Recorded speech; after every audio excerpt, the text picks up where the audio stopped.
Good morning, সবাইকে স্বাগত জানাই রয়েস র্যাম্বল স্ট্যান্ডের আরেকটি নতুন ব্লগে। আজ 31শে অগস্ট, রবিবার। আজকে আমার কাম্পালাতে লাস্ট ডে। আজকে আমার ফ্লাইট বিকেল 4:30 কাম্পালা থেকে দুবাই। কালকে সকাল 7টা-8টার সময় আমি পৌঁছবো কলকাতায়। আজকে ব্রেকফাস্টে নিয়েছি আলু পরাঠা, দহি, সবজি আর এক গ্লাস জুস। প্লেট রিফিল হয়ে গেছে। নেক্সট এসছে চিকেন স্যান্ডউইচ। রেডি হয়ে গেছি এয়ারপোর্টের জন্য। বাজে এখন বেলা 11টা। অন্যবার একটু তাড়াতাড়ি বেরিয়ে যায়, এবার একটু দেরি করেই বেরোলাম। আর এই যে টি শার্টটা পরে আছি, এটা আমার ক্লায়েন্ট আমাকে দিয়েছে। পরেও খুব কমফোর্টেবল আর খুব সুন্দর ফিট করেছে। এখন বেরোলাম এয়ারপোর্টের জন্য। রবার্ট চলে এসছে। চেক আউট হয়ে গেছে। এখন ওয়েট করছি রবার্টের। বাজে প্রায় 11:30।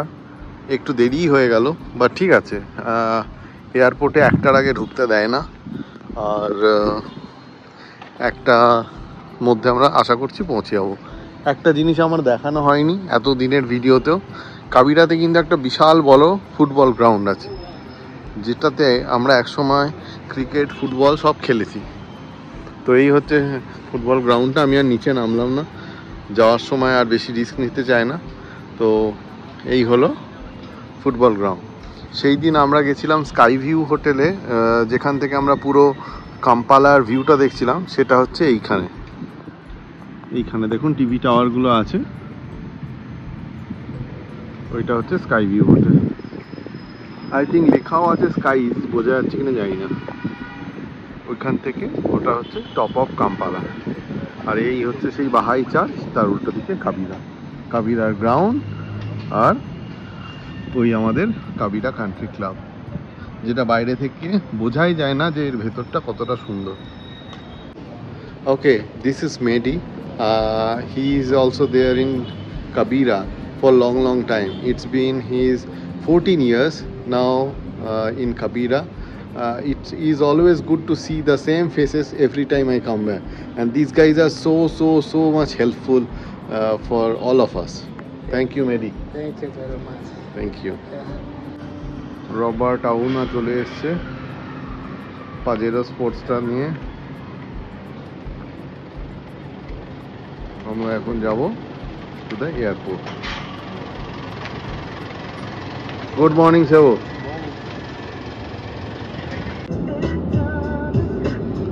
কাম্পালা ছেড়ে বেরিয়ে এসেছি। চলছে ব্যাকস্ট্রিট বয়েজের গান। আর সামনে এনটেবে এক্সপ্রেসওয়ে, নর্দার্ন এক্সপ্রেসওয়ে ধরলাম। নর্দার্ন এক্সপ্রেসওয়ে গিয়ে মিশবে এনটেবে এক্সপ্রেসওয়েতে। And this is a awesome road. আমি ফ্লাইটের ওপর থেকে যখন নিচে এই রাস্তাটাকে দেখি, আমার খুব গর্ব হয় উগান্ডার জন্য, যে উগান্ডাতে এখন প্রোগ্রেস হচ্ছে। ওই যে দুটো বুস্টার দেখা যাচ্ছে, ওইখানে মুসেরিমের বাড়ি। আমরা চলে এসেছি টোল প্লাজাতে। এনটেবে আর বেশি দূর নয়। শুধু ল্যান্ডস্কেপটা দেখুন, কি অপূর্ব। ধারে ঝাউ গাছ, মাঝখান দিয়ে বড় একটা এক্সপ্রেসওয়ে চলে যাচ্ছে। সামনে পাহাড়, পাহাড়ের উপর সবুজ ঘাসের আস্তরণ। কত বড় সোয়াম্প এরিয়া, বিশাল বড় সোয়াম্প এরিয়া। আর সামনে এনটেবে শহর।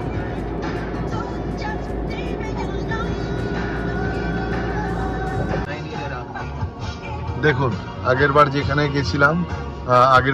এসেছিলাম এয়ারপোর্ট যাওয়ার পথে, রবার্ট আবার সেই জায়গাটাতে নিয়ে এসছে। এটা হচ্ছে একটা ফিশিং মার্কেট, যেখানে ফিশার বোট থেকে ফিশগুলো আনলোড হয় আর এখানে মার্কেটে বিক্রি করে।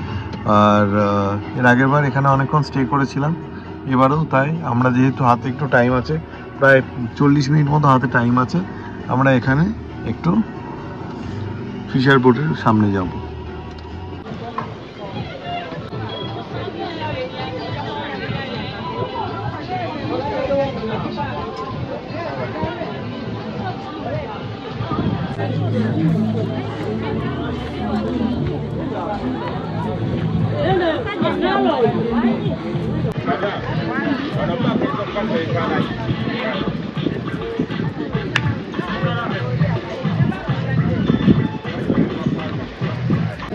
আকাশে উড়ে যায় বক পাখি। এই দেখুন কত বক পাখি রয়েছে। আর এখানে সেই marabou stork, Africa's, east Africa's one of the famous bird is marabou stock.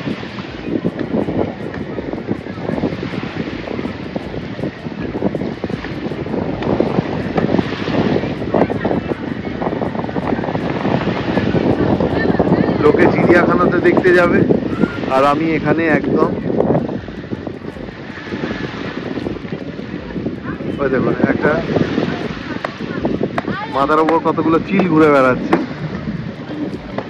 এখানে যেহেতু মাছের কাটিং হচ্ছে আর মাছ সেল হচ্ছে, এখানে প্রচুর ম্যারাবু স্টক আর বক পাখি আর চিল রয়েছে। ওইখানে একটা চিল ছোঁ মেরে একটা মাছ মুখে নিয়ে উড়ে গেল। দেখুন একে দেখে মনে হচ্ছে আবার একটাকে তুলবে।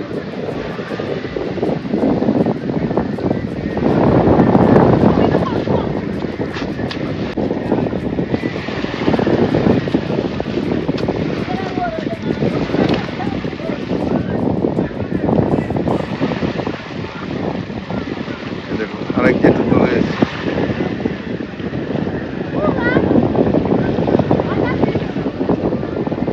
এখানে এখন ট্যুরিস্ট বোটিং এর সার্ভিস শুরু হয়েছে, এটা আগে ছিল না। গত বছরেও আপনারা দেখেছেন, গতবারে 3-5 মাস আগে। আর এখন দেখুন এখানে সুন্দর বোটিং সার্ভিস শুরু হয়ে গেছে। লোকজন এসে মাছ কিনছে আর বোটিং এনজয় করছে।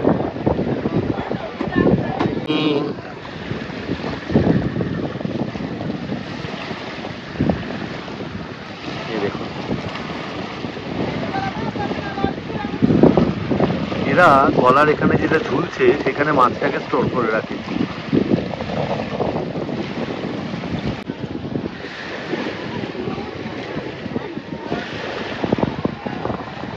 সেবোরা একটা গেম খেলছে, এর হাতে একটা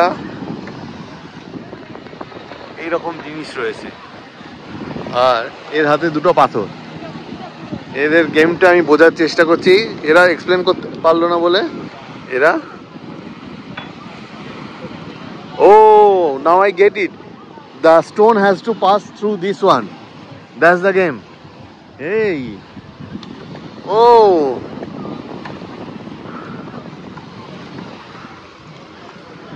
So basically এরা টিপ প্র্যাকটিস করছে। There is that guard. Oh, very nice. You did it, man.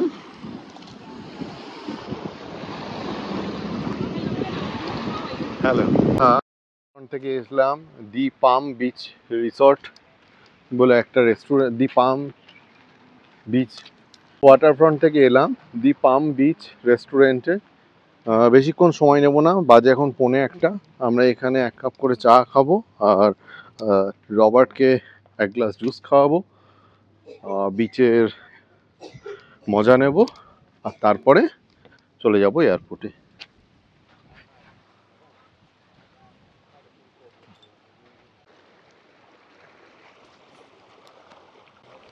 এর আগের দিন শুনিয়েছিলাম ভিক্টোরিয়া লেকের ঢেউয়ের শব্দ, জানি না এখনও বোঝা যাচ্ছে কি না, আমি তো কানে পাচ্ছি।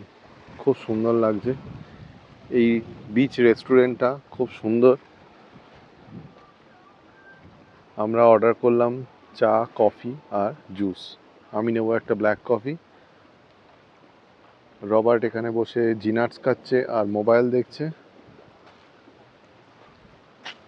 আর এখানে আদিত্য আর আমি এখানে বসে দু চোখ মেলে ভিক্টোরিয়া হ্রদকে আরেকবার সামনে থেকে দেখে নিচ্ছি।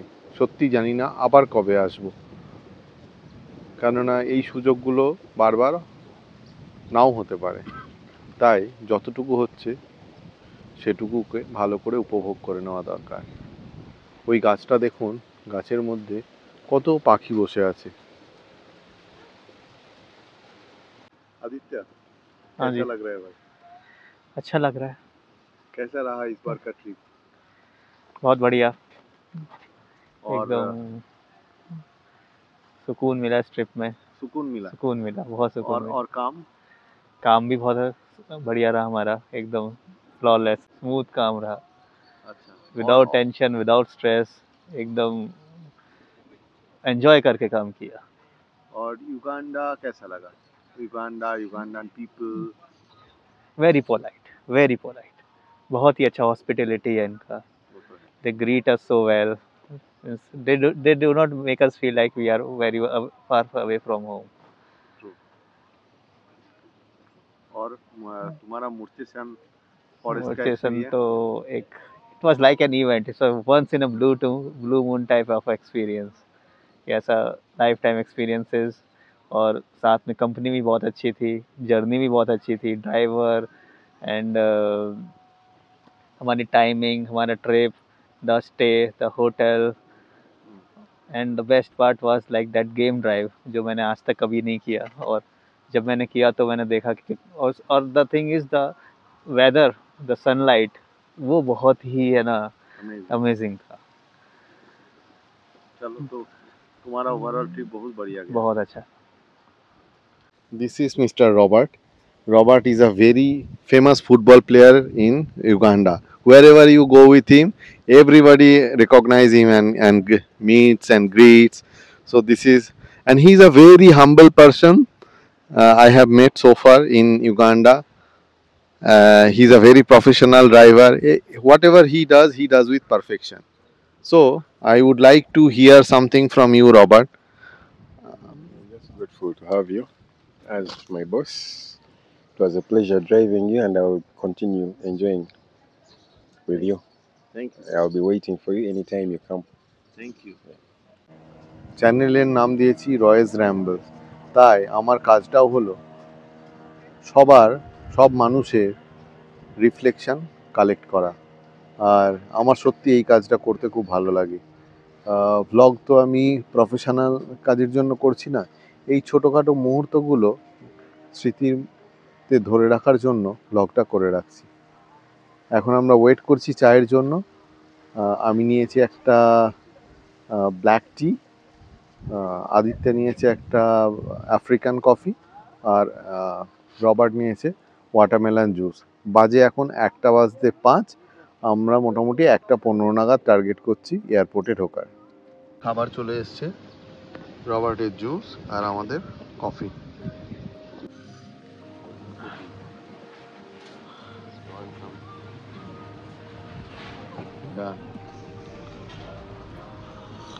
অলমোস্ট পৌঁছে গেছি এয়ারপোর্ট। সামনে লেক ভিক্টোরিয়া, আর এখানে রাইট সাইডে এয়ারপোর্ট।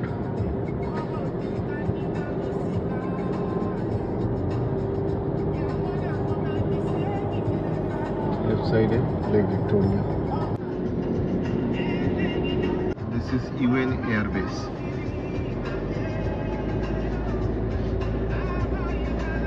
পৌঁছে গেছি এয়ারপোর্ট, এখন বাজে 1:40 মতো, আর রবার্ট চলে গেছে।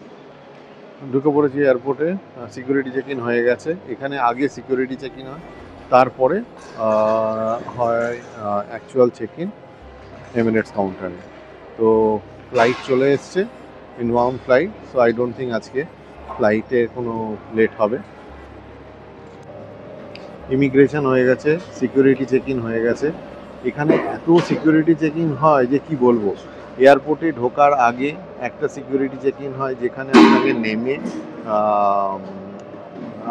আপনার বডি চেক করে, ব্যাগ চেক করে। সেটা হলো সিকিউরিটি চেক নাম্বার 1। সেটা এয়ারপোর্টের বাইরে, সেটা করে মিলিটারিরা। তারপরে এয়ারপোর্টে ঢোকার পরেই একটা জায়গায় স্নিফার ডগ থাকে, স্নিফার ডগেরা ব্যাগগুলোকে শুঁকে দেখে। তো সেটা হচ্ছে সিকিউরিটি চেক নাম্বার 2। তারপরে এয়ারপোর্টে যখন এন্ট্রি করলাম টিকিটটা দেখিয়ে, সেখানে আরেক রাউন্ড ব্যাগটা এক্সট্রা স্ক্যানিং হয়, সিকিউরিটি চেক নাম্বার 3। তারপরে আমরা এমিরেটসের চেক ইন কাউন্টারে গিয়ে বোর্ডিং পাস নিই, আর সেটা হয়ে যাওয়ার পরে আমরা যাই ইমিগ্রেশনে। ইমিগ্রেশনের পরে আরেকটা সিকিউরিটি চেক ইন হয়, যেখানে আবার সমস্ত বেল্ট খোলো রে, সমস্ত ব্যাগেজ স্ক্যানিং করো রে। তারপরে আমাদের ফ্লাইটের প্রি বোর্ডিংয়ের সময় আরেকটা সিকিউরিটি চেক ইন হয়।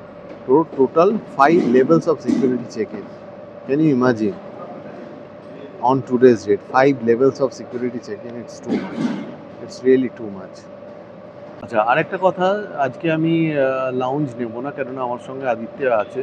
আদিত্যর লাউঞ্জ অ্যাক্সেস নেই, তো ইট ওন্ট বি গুড। আমার নিজের টিমমেট যদি আমার সঙ্গে থাকে আর আমি লাউঞ্জে বসে রিল্যাক্স করি, that doesn't look good. I also won't feel good. তো আমি আজকে লাউঞ্জ নিচ্ছি না এখানে। যদি সম্ভব হয় দুবাইয়ে, তখন দুবাইয়ে দেখব। উগান্ডার ডিউটি ফ্রি শপ। উগান্ডা এয়ারপোর্টটা বেশ ছোট। একটা এয়ারপোর্টটা শুরু হয়ে শেষ, টোটাল 5টা গেট, 5টা না 4টে বোধহয়। আমাদের ফ্লাইট জেনারেলি দেয় গেট নাম্বার 4-এ। এইটা হচ্ছে একটা সুভেনিয়ার শপ। এদিকে কিছু বুক স্টোর আর ওয়াইন বার। এইখানটায় রয়েছে চকলেট, ব্যাগস, আর এর পাশে একটা রয়েছে ছোট্ট মতো ফুড কোর্ট। আচ্ছা, এইখানটা দেখে নিন, এইখানে আরেকটা সুভেনিয়ার শপ। এখানে রয়েছে একটা ছোট্ট ক্রেন ক্যাফেটেরিয়া, এটাতে দাম খুব রিজনেবল। আচ্ছা, তো টোটাল 4টে গেট। 4 নম্বর গেটের পরে ওইখানে হচ্ছে লাউঞ্জ। ওই লাউঞ্জটাতে আমি এর আগের বার গেছিলাম। প্রিবোর্ডিং হয়ে গেছিলো কিছুক্ষণ আগে, এখন বাজে 4টে। এখন আমরা বোর্ডিং করছি। তো আমাদের ফ্লাইট এটাতে করেই যাব দুবাই। কিছুক্ষণ হলো বোর্ডিং করে গেছি। ফ্লাইট ছাড়বে মোটামুটি 4টে নাগাদ। আর আমি এবারেও আইল সিট নিয়েছি, তবে একদম পেছনের দিকে না, একটু সামনের দিকে নিয়েছি, যাতে দুবাইয়ে পৌঁছে নামতে আমার বেশিক্ষণ সময় না লাগে ফ্লাইট থেকে। আমার মাত্র দুবাইয়ে টোটাল 3 ঘন্টার মতো লেওভার আছে। আমার ইচ্ছা আছে তার মধ্যে যদি পারি তো একবার মারহাবা লাউঞ্জটা অ্যাক্সেস করব। ফ্লাইটে এরকম জল ভরার জায়গা থাকে, আমি ওখান থেকে 1 বোতল জল ভরে নিলাম। ফ্লাইট টেক অফ হয়ে গেছে বেশ কিছুক্ষণ হলো, আমি টেরও পাইনি, আমি খুব ঘুমোচ্ছিলাম। তো এবার ডিনার সার্ভ হবে। এখন যদিও ডিনারের টাইম হয়নি, উগান্ডার টাইমে এখন বাজে 5:30, তবুও খিদে পেয়েছে আমাদের। আলাদা করে তো আর লাঞ্চ হয়নি। তো আমার নন ভেজিটেরিয়ান হিন্দি মিল চলে এসছে। বেশ একটা সুন্দর ঘুম দিলাম। দুবাই আর বেশি দূরে নেই এখন। দুবাই এখন দেখাচ্ছে আর 46 মিনিট দূরে আছে। এখন লোকাল টাইম হলো প্রায় 10টা, আর মোটামুটি পৌঁছতে সময় লাগবে। আমাদের ল্যান্ড করার টাইম দিয়েছে 10:40, মোটামুটি আর 40 মিনিট মতো ফ্লাইট আছে। আইল সিটে বসার সুবিধাটা দেখুন। আমি এসেছি আদিত্যের সঙ্গে দেখা করতে, বেচারা শুয়েছিল, আমি এসে তুলে দিলাম। দেখি এখন যদি অন্য কোনো ইনফরমেশান দেয়। আচ্ছা, কলকাতা দেবে A5-এ, সো আমার কোনো টেনশন নেই, আমি এ গেটেই থাকবো আর A5-এ চলে যাব। তাহলে আমি মারহাবা লাউঞ্জটা অ্যাক্সেস করবো।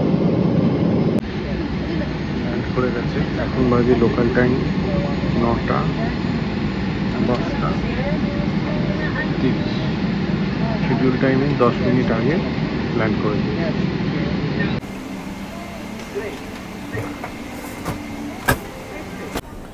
বাজে এখন 10:40।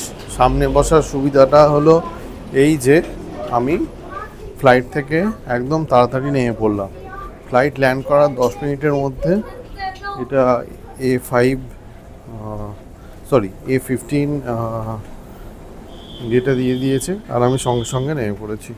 এখন 10:45, এখনও আদিত্য ফ্লাইট থেকে নামেনি। তো আদিত্যর সিট নাম্বার ছিল 30, আমার সিট নাম্বার ছিল 19। মাত্র কয়েকটা সিটের ডিফারেন্স, কিন্তু তাতেই দেখুন এখনও 5 মিনিটের ওপর হয়ে গেছে, ও এখনও নামতে পারেনি। ছেলে বেরিয়ে আসছে ফ্লাইট থেকে। আমরা এখন দেখছি আমাদের ফ্লাইট কত নম্বর গেটে দেয়। मेरा A5। चलो ठीक है। চলতে হ্যাঁ। চলে এসেছি এখানে, এখন আমরা যাচ্ছি এ থেকে A12 গেট এদিকে, আমার হচ্ছে A5 আর আমাদের আদিত্যার হচ্ছে B গেট, তো সরি C গেট, ও চলে যাবে C গেটের দিকে। আর আদিত্য এখন ঘুরছি দুবাই ডিউটি ফ্রিতে, যদি কিছু কেনা যায়। আমার হাতে সময় খুবই কম, আমার নেক্সট ফ্লাইট খুবই তাড়াতাড়ি 2 ঘন্টার মধ্যে আমাকে নেক্সট ফ্লাইটের ওদিকে যেতে হবে, আর এখানে মুভ করতে তো অনেকটা সময় লাগে। ওকেও যেতে হবে C গেট, আমরা দুজনে কুইকলি কিছু কেনাকাটা করা যায় কিনা সেটা দেখছি। একটা মজার জিনিস দেখায় আপনাদের, একটা জিনিস দেখাবো বলছিলাম না, এটা হলো সেই মজার জিনিস। এটাকে কি বলে জানেন? এটা হচ্ছে ক্যাভিয়ার, দাম হচ্ছে 920 দিরহাম, মানে প্রায় 1000 গুণ 20,000 টাকা, 20,000 টাকার কাছাকাছি দাম এইটা, এই ক্যাভিয়ারের। ক্যাভিয়ার আসলে কি? ক্যাভিয়ার হলো মাছের ডিম। কী কী বিক্রি হয় এখানে? আছে স্যাফরন, তারপরে বিভিন্ন কাজু কিশমিশের ভ্যারাইটি, আর আছে প্রচুর চকলেট।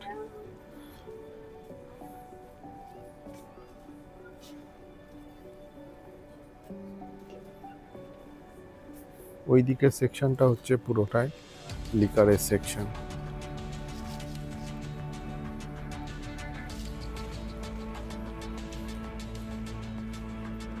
তো আমরা ক্যারাসলে অনেকক্ষণ ঘোরাঘুরি করলাম আমাদের ডিউটি ফ্রিতে। তারপরে আমি গেছিলাম মারহাবা লাউঞ্জে। মারহাবা, আমার কাছে দুটো প্রায়োরিটি পাস ছিল, দুটো প্রায়োরিটি পাসে আমি চেষ্টা করছিলাম যাতে একটাতে আমি আর একটাতে আদিত্যা অ্যাক্সেস পেতে পারে, কিন্তু সেটা হলো না। আমার অ্যাক্সেস হয়ে গেছে, ওর নামে যেহেতু কার্ড নয়, ওরকে অ্যাক্সেস দিল না। আর আমি যদি ওকে গেস্ট হিসেবে অ্যাড করি তাহলে অনেক টাকা এক্সট্রা চার্জ করবে। তো এখন আমি যাচ্ছি আদিত্যাকে সি অফ করে দিয়ে আমি মারহাবা লাউঞ্জে ঢুকে পড়বো। আদিত্যার ফ্লাইট অলমোস্ট বোর্ডিং হবে 3:20, আর আমার ফ্লাইট বোর্ডিং হবে 1:20। তো আমার কাছে আছে 1 ঘন্টা 20 মিনিট, ওর কাছে আছে প্রায় 3 ঘন্টা 20 মিনিট। তো যাই হোক, বাকি সময়টা ও এক্সপ্লোর করবে দুবাই, ওর কাছে খুবই কমন ব্যাপার এটা। মাইন্ড ব্লোয়িং লিফট, এর আগেও আপনারা দেখেছেন, আর একবার দেখে নিই নিচের মানুষগুলোকে কত ছোট লাগছে দেখে। ওই সামনে ট্রেন স্টেশন।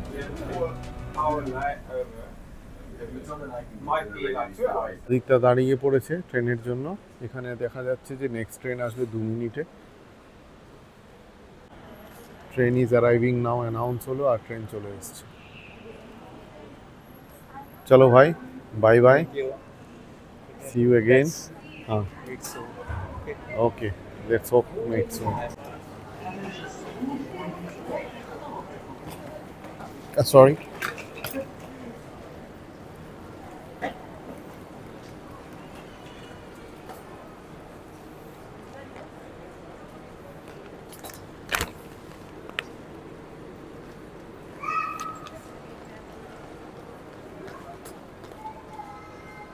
चलो बाय बाय।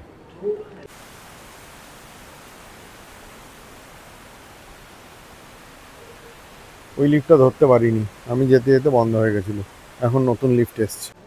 যাচ্ছি এবার মারহাবা লাউঞ্জে। আমার যে প্রায়োরিটি পাস কার্ডটা আছে সেটা এক্সপায়ার করে যাবে জানুয়ারি 2026। তো সেই কারণেই আরও আমি এই লাউঞ্জটা ইউটিলাইজ করতে চাইছিলাম। এসে গেছি মারহাবা লাউঞ্জে, এবার একটু বসে আরাম করে খাবার দাবার খাবো, হামুস খাবো, তারপরে বোর্ডিং করব। আমার বোর্ডিং গেটটা একদমই কাছে, তো একটু লেট বোর্ডিং করলে কোনো অসুবিধা নেই। ঘুরে দেখায় মারহাবা লাউঞ্জটা কেমন দেখতে। আমি আজকে কি কি খাবার আছে সেগুলো একবার কুইক ট্যুর দিয়ে দিই। এখান থেকে শুরু হচ্ছে, পটাটো স্যুপ আছে, তারপরে অনেক স্যালাড আছে, তার সঙ্গে রয়েছে হামুস আমার ফেভারিট, আর ব্ল্যাক অলিভ দেখতে পাচ্ছি, আছে বিভিন্ন রকমের স্যান্ডউইচ, তার মধ্যে tuna chilli sandwich, Mexican chicken corn sandwich আমার চোখটা টানছে। আছে এখানে খাবারের মধ্যে স্টিমড রাইস, রয়েছে ভেজিটেবল কারি, এটা ছাড়া রয়েছে একটা mixed vegetable and roasted garlic potato ছিল ওটা, এখানে ব্রকলি চিজ আর পাস্তা, এখানে রয়েছে mutton biryani and Russian chicken and carrot recipe, এখানে রয়েছে চিকেন বিরিয়ানি, এখানে রয়েছে হোল ফ্রুটস, অ্যারাবিক কফি আর বিভিন্ন ভ্যারাইটিস অফ ব্রেডস। গরম গরম প্লেট রাখা আছে, প্লেটগুলো দেখুন একদম চৌকো। দেখাই আমি কি নিলাম। আমি নিয়েছি আমার প্রিয় হামুস, ব্ল্যাক কলিগস, এটা হচ্ছে মেক্সিকান চিকেন, আর এটা হচ্ছে টুনা ফিশের ডিফারেন্ট কাইন্ড অফ স্যান্ডউইচেস। আর সঙ্গে নিয়েছি একটা জিঞ্জার এল, এটাও আমার একটা খুব প্রিয় জিনিস।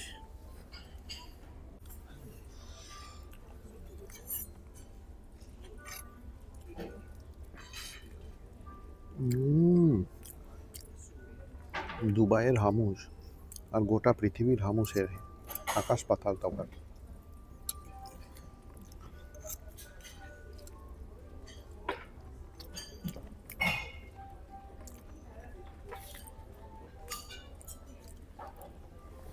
Two good.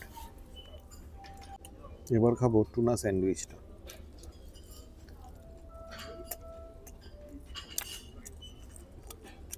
অসাধারণ।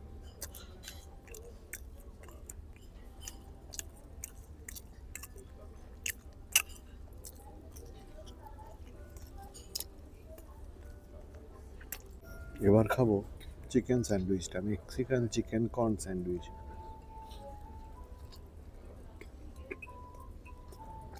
ইন্টারেস্টিং, টুনাটা বেশি ভালো লেগেছে। নিয়েছি একটা চিকেন সোয়ারমা রোল, নিয়েছি আরেকটা টুনা ফিশ স্যান্ডউইচ, আর একটু হামুস, আর তার উপরে ঢেলে দেবো একটুখানি অলিভ অয়েল।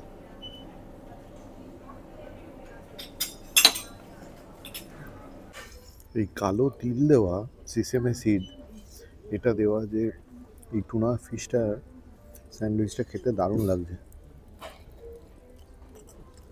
খাওয়া দাওয়া হয়ে গেছে, এখন চলে এসেছি একটা আরামদায়ক সিটে, একটু জিরিয়ে নিই। হাতে প্রায় 40 মিনিট সময় আছে, একটু জিরিয়ে নিই, তারপরে যাব বোর্ডিং করতে। আবার একটা জিঞ্জার এল নিয়ে এসেছি, এটা আমার খেতে খুবই ভালো লাগে। বাজে এখন 1:35, আমি যাচ্ছি এবার গেটের দিকে, মারহাবা লাউঞ্জ থেকে বেরোচ্ছি। 1:20 থেকে বোর্ডিং শুরু হয়েছে, আর 1:45-এ গেট ক্লোজ হবে।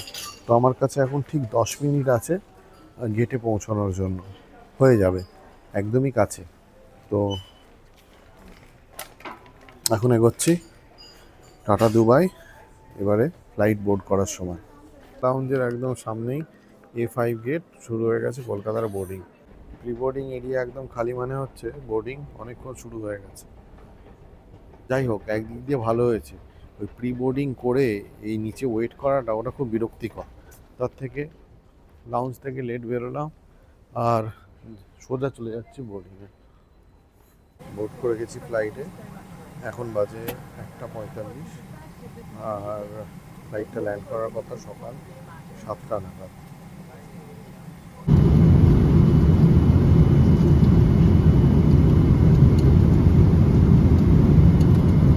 ফ্লাইটটা এই মুহূর্তে ঠিক করাচি বন্দরের পাশ দিয়ে গা ঘেঁষে যাচ্ছে। আমরা ক্রুজ করছি এখন 36,996 ফিট উঁচু দিয়ে, একটু পরেই ইন্ডিয়া ঢুকে যাব। সকাল হয়ে গেছে, এখন বাজে ভারতীয় টাইমে 7:15, আর 8 মিনিটে প্লেনটা ল্যান্ড করবে। খুব ভালো ঘুম হয়েছে এই ফ্লাইটে, ব্রেকফাস্টের টাইমটুকু বাদ দিয়ে থ্রু আউট ঘুমিয়েছি। ফাইনালি আবার অনেক দিন পরে কলকাতাতে নেমেই ফিলিংটা একদম অন্যরকম হয়। তো এখন যাচ্ছি ইমিগ্রেশনের দিকে, ইমিগ্রেশন কমপ্লিট করে তারপরে বাড়ি। এবারে সামনের দিকে সিট নেওয়াতে খুব তাড়াতাড়ি ইমিগ্রেশন হয়ে গেল, আমাকে হার্ডলি 5 মিনিটও দাঁড়াতে হয়নি ইমিগ্রেশন লাইনে। এখন যাচ্ছি ব্যাগেজ বেল্টে। এটাই হচ্ছে রিয়েল স্ট্রাগল কলকাতা এয়ারপোর্টে, এত টাইম লাগে যে কি বলবো। অলমোস্ট 35 মিনিট অপেক্ষা করার পরে ফাইনালি ব্যাগটা পেলাম। এবার যাচ্ছি বাইরের দিকে আর গাড়িটা বুক করি। কম্পারেটিভলি তাড়াতাড়ি হয়েছে, প্রায় নামার পরে 45 মিনিটের মধ্যে আমি বাইরে। কলকাতা এয়ারপোর্টে লাগেজের জন্য অনেকটা বেশি সময় লাগে, এবারে সেটা কম্পারেটিভলি কম, 35 মিনিট এখানে কম। ওই যে দেখা যাচ্ছে আমাদের আবাসন। ফাইনালি ঢুকছি এই বাড়ির লিফটে। এইখান থেকেই আমার ব্লগিং শুরু হয়েছিল, কিন্তু আজকের ব্লগটাও হয়তো এখানেই শেষ করব। Thank you for watching my blog.